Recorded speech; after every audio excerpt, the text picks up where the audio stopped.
পথ দুৰ্ঘটনাত আহত হৈ ডিব্ৰুগড়ৰ অসম মেডিকেল কলেজ হাস্পতালত চিকিৎসাধীন নাৰায়ণপুৰৰ এটি কিশোৰ উন্নত চিকিৎসাৰ বাবে কিশোৰজনক প্ৰয়োজন 30ৰ পৰা 40 লাখ টকা দৈনিক প্ৰয়োজন 4 পৰা 5 ইউনিট তেজৰি 30 জুলাই ট্ৰাকৰ খুন্দাত আহত হৈছিল লখিমপুৰ জিলাৰ নাৰায়ণপুৰৰ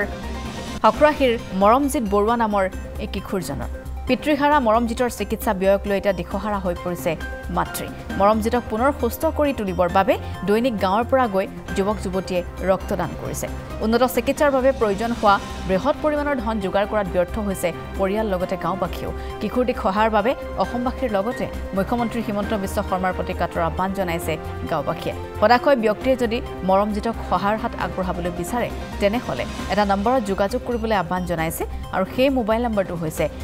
8471883811 আকৌ জনাইছো এই মোবাইল নম্বৰটো 8471883811 এই নম্বৰটোত ফোন কৰি এই পৰিয়ালটিক এই কিশোৰটিক আপোনালোকে সহায় সহযোগিতা আগবঢ়াব পাৰিব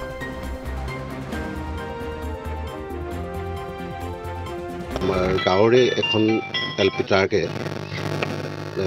বিপৰীত দিশৰ পৰা আহি খুন্দা মাৰি তাৰ তলত সোমাই গ'ল আৰু চচৰাই বহুত দূৰ লৈ গ'ল আৰু তেওঁ সম্পূৰ্ণৰূপে বাওঁ ছাইডটো নষ্ট হৈ গৈছে আৰু তেওঁ এটা এনেকুৱা অৱস্থাত তেওঁক লৈ যোৱা হৈছে যিটো অৱস্থা আমি দেখি পেলাই কল্পনা কৰিব পাৰোঁ তেওঁ যে ঘূৰি আহিব তাৰপিছত তেওঁক নাৰায়ণপুৰ মেডিকেলত সোমোৱাই আদৰ্শ মেডিকেলত সোমোৱাই তেওঁক লৈ গ'ল লখিমপুৰতো তেওঁক নৰখালে তাৰ পৰা স্লাইন দি পেলাই তেওঁলোক ডিব্ৰুগড় অসামৰিক চিকিৎসালয়ত ভৰ্তি কৰি থোৱা আছে এতিয়া বৰ্তমান আৰু তেওঁ এতিয়াও মুমূৰ্ষৰ অৱস্থাতে আছে ICUত গতিকে কি হ'ব ভৱিষ্যতটো তেওঁক গম পোৱা নাযায় গতিকে আমি আশা কৰোঁ যে তেওঁলোকৰ ঘৰৰ অৱস্থা এয়া তেওঁলোকৰ নিজা বুলিবলৈ একো নাই এই ভেটিটো বাহিৰে চৰকাৰী এটা ঘৰ পাইছে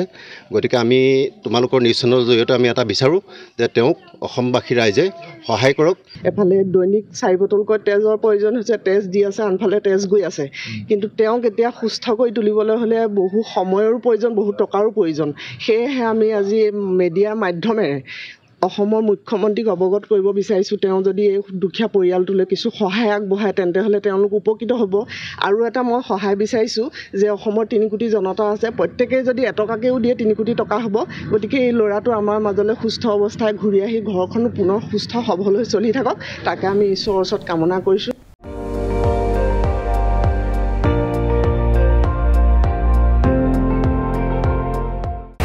আপুনি চাই আছে ND24 সৰ্বশ্ৰেষ্ঠ নহয় সৰ্বোত্তমৰ দৌৰ